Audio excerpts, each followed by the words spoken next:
once again, we do ask everyone, please stay behind that yellow line while we are turning the locomotive. There will be a little bit of an overhang with that front coupler passing over those safety ropes right there in front of you. If you want to get right back here, we'll kind of get a photo. Yeah. Yeah, right back there.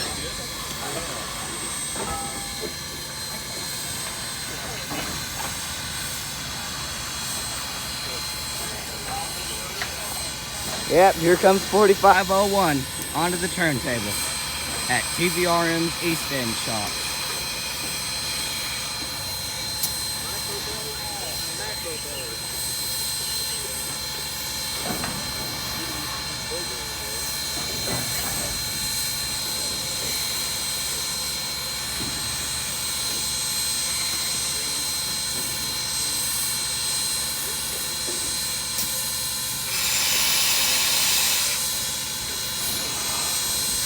Now, the locomotive pulling your train today is the world-famous Southern Railway 4501, being built in 1911 by the Baldwin Locomotive Company for the Southern Railway as a freight hauling locomotive. Now, this locomotive would be on the Southern Railway up until 1948, where it was purchased by the Kentucky and Tennessee Railway, a small coal hauling freight line located in Stearns, Kentucky.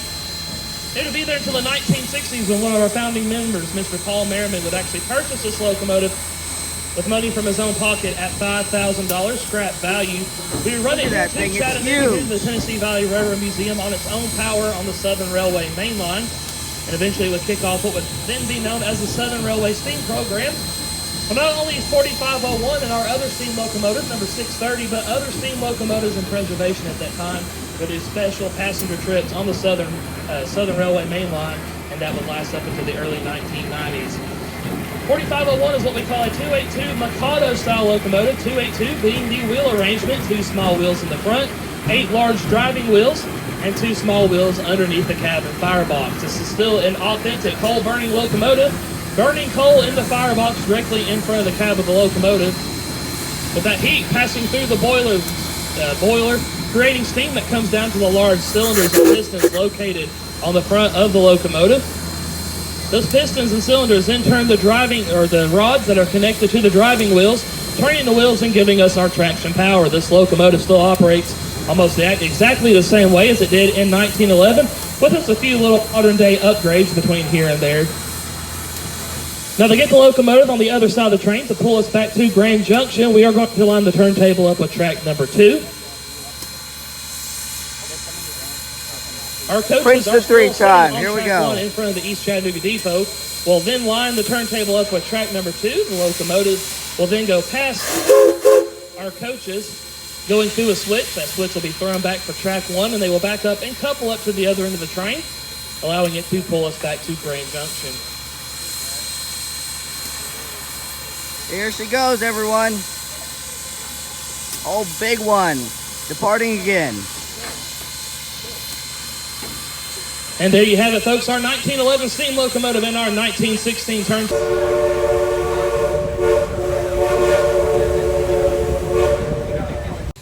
In Macon, Georgia, until 1925, it was then moved to Cedartown, Georgia in 1925 and placed in front of a small roundhouse where all the light mechanical work and servicing would have taken place.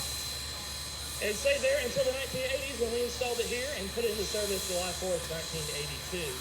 Now, originally, when first built, it was a hand-powered, hand-turned turntable with 4 to 6 people pushing against long poles extending off either side of the turntable, turning this entire table around. Now, this table is 80 feet long and weighs approximately 80 tons, and you may be wondering how on earth they turned around 80 tons by hand. Well, imagine adding 100, 200, 300 tons of locomotive onto this table as well. And how they were able to do that is because of the 6-foot diameter bearing in the center of the table that it sits on, much like a giant seesaw or teeter-totter. And the engineer on the locomotive would then have to balance the weight over that 6-foot diameter bearing. And once he had the weight balanced just right, they were then able to have 4 to 6 people turn this around by hand.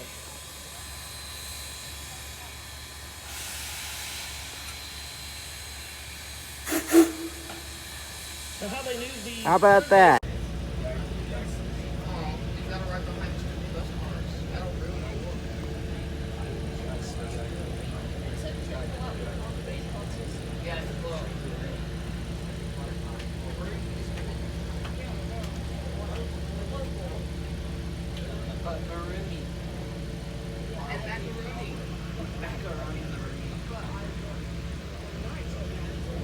Yeah,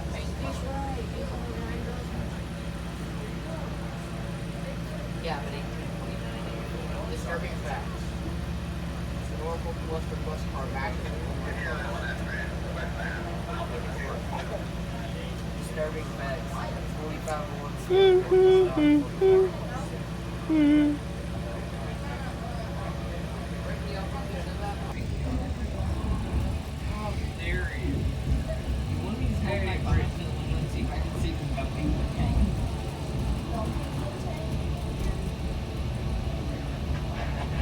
Smile here on Twitter.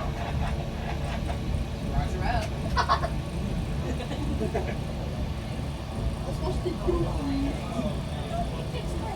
Hey, I'm filming over here. Could you cut it out? Oh, there's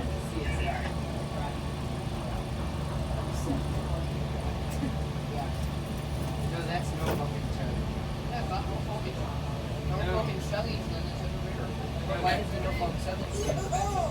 The last time Hey! I remember correctly, that line over there was the North Park Assessment.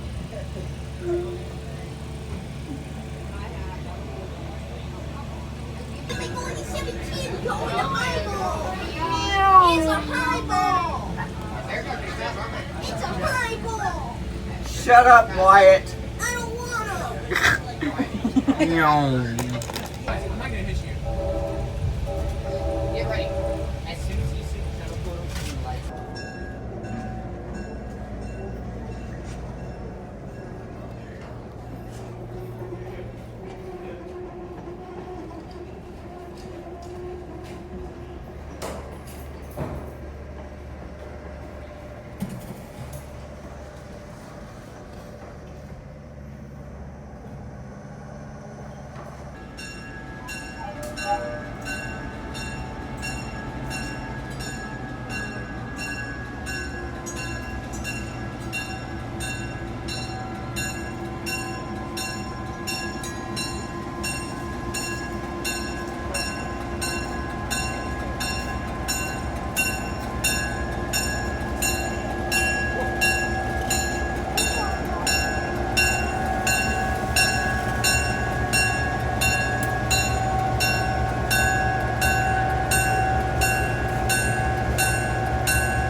It was built in 1916 by the American Bridge and Iron Company, based out of Ambridge, Pennsylvania.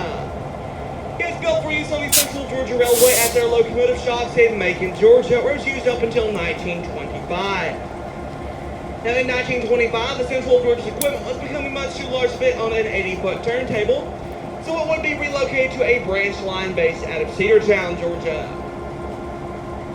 Now we find this turntable abandoned in Cedartown in the late 1970s. We would move to this location and it would receive a $100,000 overhaul. This turntable's first day of service was July 4th, 1982. So yesterday this turntable would hit its 40th anniversary of service here at the Tennessee Valley Railroad Museum. We've used this turntable pretty much every day since its installation. Now this turntable is 80 feet long and it weighs in at 80 tons. Your locomotive today, the 710, weighs in at about 120 tons, making the overall weight between the two just around 200 tons. Now no speaking, it is really hot out here. Why is this guy up on the turntable mumbling on about the weight? Well, Miss President, this turntable would have originally been turned by hand. Upon completion, it would have been built as an Armstrong table. And what that means is that our turntable, there would be a set of poles extending from each corner of our turntable. It would have then taken at least 4 people to completely turn this turntable around. Now, do I have any volunteers in the audience today? Anybody? Hey, Joseph, would you like to volunteer? Hey, I bet we could do it. Take your hand Your down. engineer said he'd do it. What about you, Bo? Would you like to do it? Okay, well, we have 2 volunteers now. And I guess I'll volunteer too. We'll try it with 3 people. You know what? I think I've got a better idea. Why don't we make our conductor do it? What do you guys think about that? Woo! Now, ladies and gentlemen, I would like to introduce one gentleman, and that is your conductor, Bo. Now, everybody say hi, Bo. Hi, Bo. Everybody now say thank you, Bo. Thank you, Bo. Now, Bo will be pushing all 200 tons of this turntable all by himself. Now, Mr. Ellis, we do have to ask, do you think you can do it? No. Are you sure about that? Yes. Alrighty. Well, ladies and gentlemen, it looks like we'll be going back in reverse. Now, how many of you guys think that Bo will be able to turn this turntable all by himself? Yeah. Bo, they've got faith in you. In which you should, because Bo has a friend with him today. And that friend is a 25 horsepower electric motor, which is located just under our operator shed. Ready when you are, Bo. Now, the way they would have been able to turn this turntable by hand, even the way we're able to turn it by motor today, is by ensuring that the turntable is balanced. Now, in the center of the table, there is a 6 foot in diameter ball bearing. Your engineer, Joseph, must balance all 120 tons of this locomotive over the 6 foot ball bearing. But you know what you're thinking, that sounds like a very difficult task. In which it is. But there is one easy indication of a balanced turntable, and that's by watching the end line standing. Now once the locomotive is centered on the turntable, you'll see this being dropped by about 3 inches. Just what I say here at the Tennessee Valley Railroad Museum, once the table drops, Joseph stops. And right on the mark, we have a balanced turntable, so we can begin turning. And before he gets turned around, I do want to point out one gentleman, and that is your engineer, Joseph. Everybody say hi, Joseph. Hi, Joseph. Joseph is your engineer today, and his locomotive is Nashville, Chattanooga, and St. Louis Railway number 710. This locomotive was built in 1950 by the Electromotive Division of General Motors. He was built for use on the Nashville, Chattanooga, and St. Louis Railway out of Nashville, Tennessee. Now, this locomotive would operate for the NC&CNL up until it was absorbed into the Louisville and Nashville Railroad. The locomotive would become Louisville and Nashville number 1710, and later on be renumbered to 486. Now, the locomotive would operate for the Louisville and Nashville up until 1975, but it would be involved in a head-on collision near Birmingham, Alabama. The locomotive would be unfortunately totaled in Birmingham, but it would be sold off to Amtrak. It would be rebuilt into a GP9, making around 1,750 horsepower. While commonly referred to as diesel locomotives, the correct terminology for these is actually diesel electric. In the long hood of the locomotive, there is a 16-cylinder diesel engine. That diesel engine is connected to a generator. That generator is constantly spinning to produce electricity. The electricity is then fed down to the traction motors, which sit on each axle of our locomotive. These locomotives have always been made that way, and that's the way they're still made today. Now we must now line our locomotive up with track 2, while our train sits on track 1. That's where we can perform what is known as a runaround. Now what that means is that our locomotive is going to go past our train and then through a switch. It will then reverse back through that switch and recouple to the end of our train, so once the front is now the back and vice versa. Now, ladies and gentlemen, that will conclude our turntable demonstration. Now, let us quick round of applause for our crew today, as we couldn't have done it without them. Once again, that will conclude our turntable demonstration. For those who like, you can now fold it back to our restoration shop. We'll have the next segment of our tour. If you know which is the restoration shop, you can reboard the train at this time. But for those who like, the restoration shop will be right this way.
WL 710, and I am on board at the rear in the clear, protecting the shell. Switch line, east leg, green signal.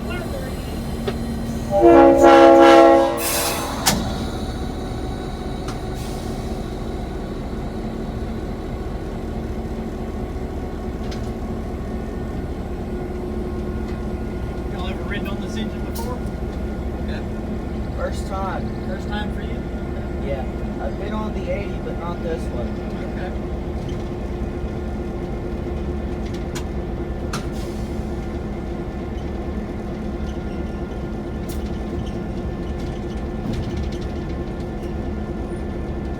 Clear for 3 more, 710.